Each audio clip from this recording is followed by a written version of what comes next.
Assalamualaikum warahmatullahi wabarakatuh. My name is Lucia Elvira Noftavia, ENT resident from Syekh Kuala University, Banda Aceh.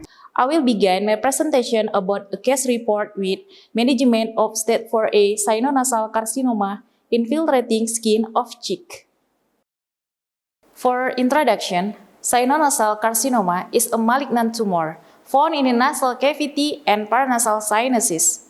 Squamous cell carcinoma is the most common sinonasal tumor, about 90%, followed by adenocarcinoma, about 6%. The primary tumor in sinonasal carcinoma most affect the maxillary sinus, about 60%, followed by nasal cavity, about 22%, ethmoid sinus, about 15%, frontal and sphenoid sinuses, less than 3%. Surgery is still the main modality since cancer has not penetrated the intracranial continue by adjuvant radiotherapy.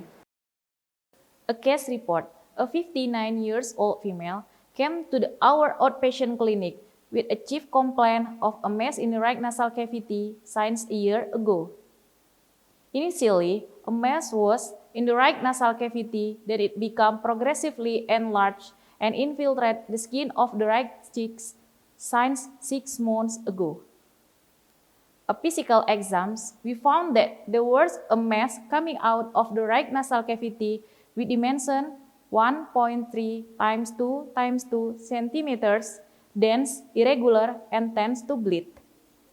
We performed CT scan of paranasal sinuses, revealed mass were seen infiltrating the right and left maxillary sinuses, right and left ethmoid sinuses, right and left sphenoid sinuses, right and left frontal sinuses, infiltrating the right and left nasal cavities to the anterior cutis of the nasal region, and destroying the nasal region and the medial wall of the maxillary right sinus, nasal bone, and nasal septum.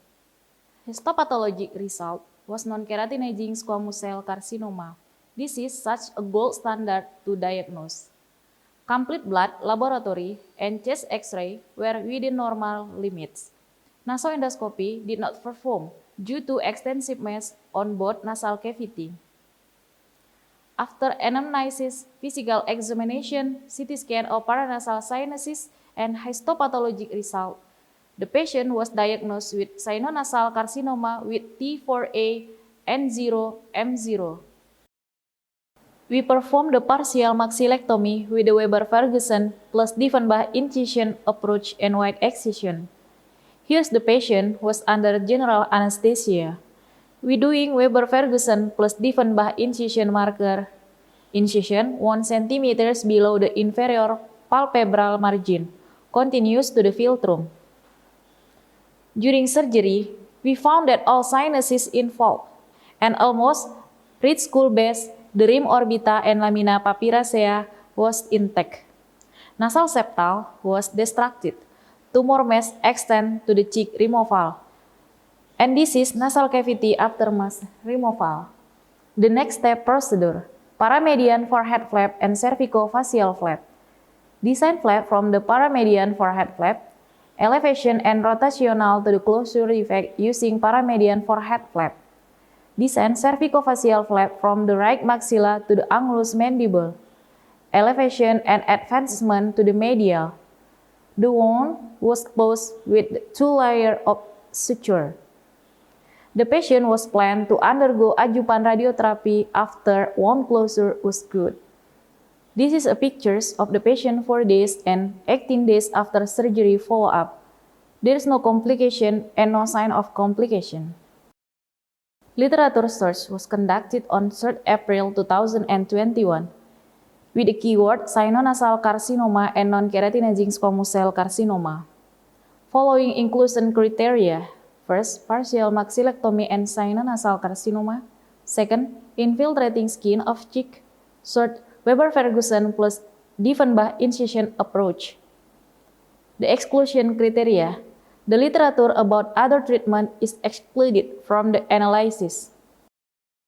For the result, management for sinonasal squamous cell carcinoma, depending on the stage, patient performance, comorbidities, and tumor types. Based on NCCN 2020, Patients with sinonasal carcinoma with T4A N0M0 should be treated. Surgical resection followed by adjuvant radiotherapy was the main procedure. 59 years old female with non-keratinizing squamous cell carcinoma. Tumors occur predominantly in male, twice as commonly as a female, and they're 50 and 60. The patient complains of nasal congestion and bleeding from the right nasal. The initial symptoms of cancer of nasal cavity and paranasal sinuses, such as nasal congestion and epistaxis. Physical examination obtained a typical of sinonasal carcinoma. Orange is divided into superstructure and infrastructure, which is an imaginary plane between the medial canthus of the eye and angle of the mandible. The superstructure is situated superior to this plane, and infrastructure is located inferior to this plane.